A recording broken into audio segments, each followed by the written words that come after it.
Halo, selamat pagi semua. Lama tidak berjumpa dengan saya Sumaryanto.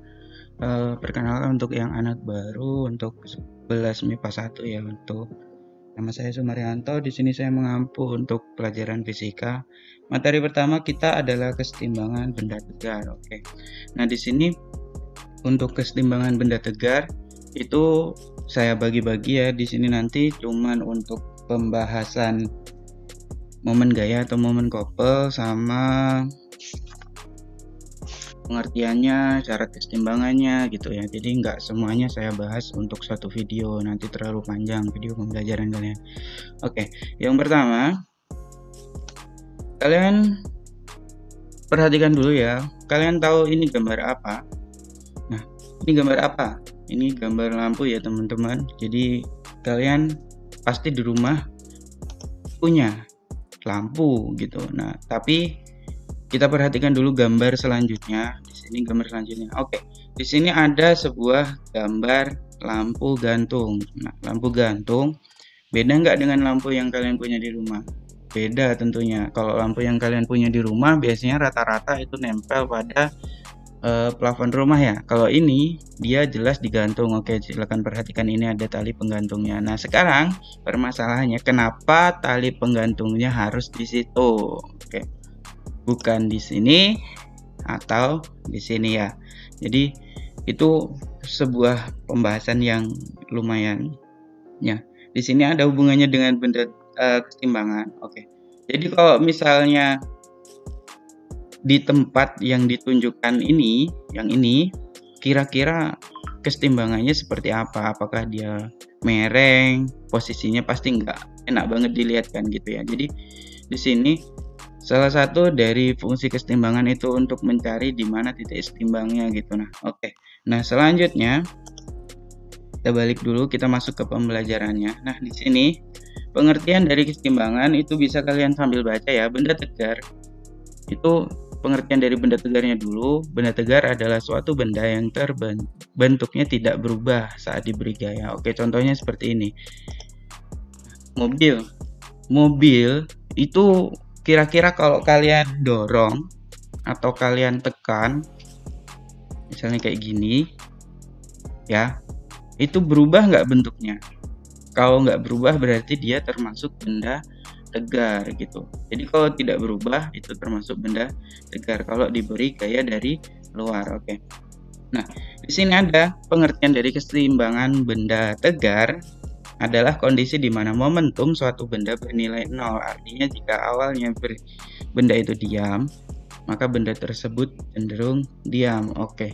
Nah, gini contohnya. Mobil yang ada di sini.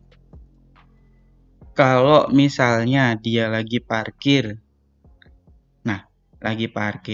terus handremnya itu diangkat, digunakan ya di rem. Kira-kira kalau mobil itu nggak dikasih gaya dari luar, nggak didorong, dia bergerak nggak? Nggak. Jadi itulah salah satu di mana pengertian dari keseimbangan benda tegar. Oke. Kita lanjutkan, jangan terlalu perhatikan gambar ini, nanti kalian tertidur. Oke, silakan. Macam-macam keseimbangan benda tegar. Nah, di sini kalau di buku kalian itu tidak dibahas. Nah, di sini ada 3 buah macam keseimbangan benda tegar. Yang pertama itu keseimbangan mantap atau stabil. Ya, contohnya saja yang paling gampang itu kalau ada meja. Meja itu kan bentuknya hampir kalau kira-kira bentuknya hampir mirip dengan ini ya. Nih, persegi yang ada di sini. Jadi kalau persegi itu kalau nggak dikasih gaya, dia tidak akan bergoyang. Nah, itu kesetimbangan mantap tetap. Ya, contoh-contohnya untuk benda-benda yang tidak mudah bergerak itu kesetimbangan stabil. Nah, yang kedua itu adalah kesetimbangan goyah atau labil. Nah, labil di sini contohnya kalian lihat di sini ada persegi, ditaruhnya itu ujung lancipnya ada di bawah. Kira-kira kalau kalian lepaskan, apa yang terjadi pada persegi itu? Pasti dia akan jatuh menuju keseimbangan stabilnya gitu ya. Jadi keseimbangan labil itu dimana dia awalnya bisa seimbang, tapi ternyata itu tuh masih bisa bergerak gitu. Oke, kalau keseimbangan netral, ini contohnya paling gampangnya ada pada ban mobil. Jadi ban mobil itu kelereng, ban mobil, bola itu kalau kalian masukkan dalam materi keseimbangan itu adalah keseimbangan netral ya teman-teman. Oke, di sini ada kalau bulat, benda yang bulat itu cenderung dia bisa bergeser ke kiri atau ke kanan dengan gaya yang sedikit gitu ya. Oke. Yang kedua itu adalah momen gaya atau momen couple, atau yang sering kami sebut dalam fisika itu adalah torsi. Itu kayak gini contohnya teman-teman. Jika gaya yang bekerja pada lengan gaya tegak lurus. Nah ini ya, kalian perhatikan. Ini gaya F. Yang ini ya, lihat kursornya. Ini gaya F.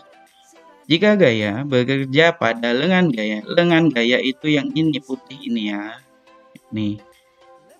Jika gaya bekerja pada lengan gaya itu tegak lurus. Nah, jika tegak lurus ya artinya itu jika dia 90 derajat dengan lengan gayanya, arahnya ke bawah sini.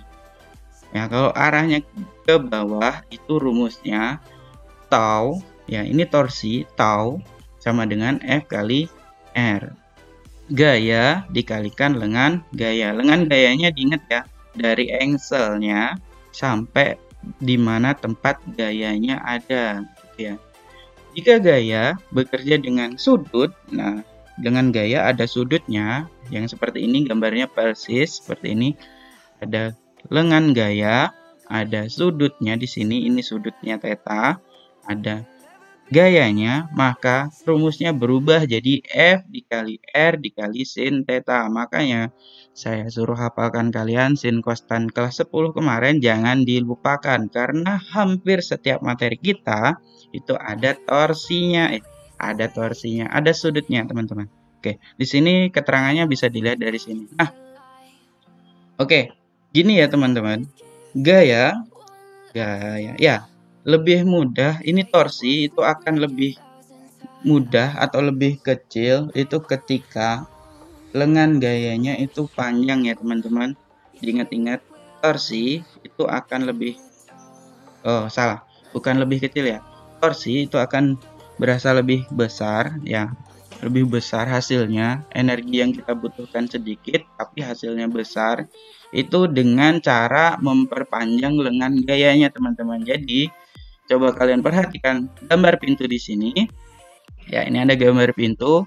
Di sini ada engsel pintunya. Nah, sekarang tugas kalian ya, ingat-ingat nanti dijawabnya di Google Classroom. Untuk teman-teman yang belum gabung, minta untuk segera gabung ya. Di sini tugas kalian, kenapa ganggang pintunya itu letaknya di sini, bukan di sini, di dekat engsel. Nah, oke. Kalau kalian tadi memperhatikan pasti tahu, oke? Jadi tugas kalian itu, kenapa ganggang pintunya letaknya di sini? Ya, ini yang ditunjuk panah biru, bukan di dekat engsel yang ditunjuk panah merah. Fungsinya apa? Tadi sudah saya jelaskan, silakan kalian kalau kalian menyimak benar-benar pasti kalian paham. Oke. Selanjutnya ada materi untuk titik berat. Titik berat itu ada 3 juga teman-teman, tapi rumusnya itu sama. Nah, kemarin untuk yang sudah pembelajaran pertama yang diikuti untuk tugasnya itu kan saya suruh mencari pusat titik berat untuk benda 2 dimensi. Nah, sekarang dari benda berdimensi 1. Maksudnya ini itu jika ada tiang atau tongkat itu kan cuma ada panjangnya saja, tidak ada tebalnya, kita anggapnya seperti itu. Maka rumusnya untuk X, nah di sini X sama Y ya. X itu bidang mendatar, kalau Y itu bidang vertikal atau yang ke atas. Nah, X1 dikali L1 ditambah X2 dikali L2 ditambah dan seterusnya dibagi L1 ditambah L2. Nah, rumusnya untuk titik berat ini tidak beda-beda ya. Rumusnya hampir sama, cuman kalau bendanya 2 dimensi, misalnya persegi, ya persegi titik beratnya itu X1-nya untuk X sama Y-nya itu bisa dari setengah bidangnya, setengah bentuk perseginya. Misalnya ini persegi panjang ya, yang ini yang ujung sini ya. Maka untuk X1 itu kan arah bidang mendatar, berarti setengah dari bidang mendatarnya berapa? Misalnya panjang mendatarnya ini 2, maka setengahnya dari 2 adalah 1. Kita tulis di sini 1. Ini kalau bendanya lebih dari 1, teman-teman. Ini ada X1, X2 kayak gini. Kalau bendanya cuma 1, ya udah dibagi saja. X1 dikali A1, luasnya berapa?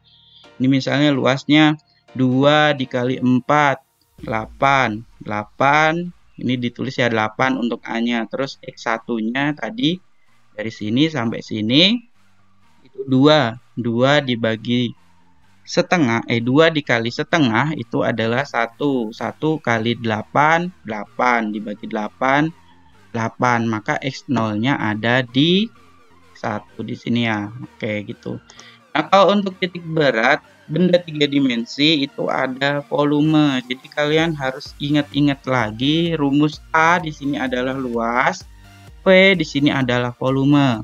Oke, untuk X sama Y-nya nanti akan saya buatkan video berbeda ya, sambil melengkapi materi. Di sini ada momen inersia, ada hubungan momen gaya dengan momen inersia yang sudah dibahas sebenarnya di kelas 10.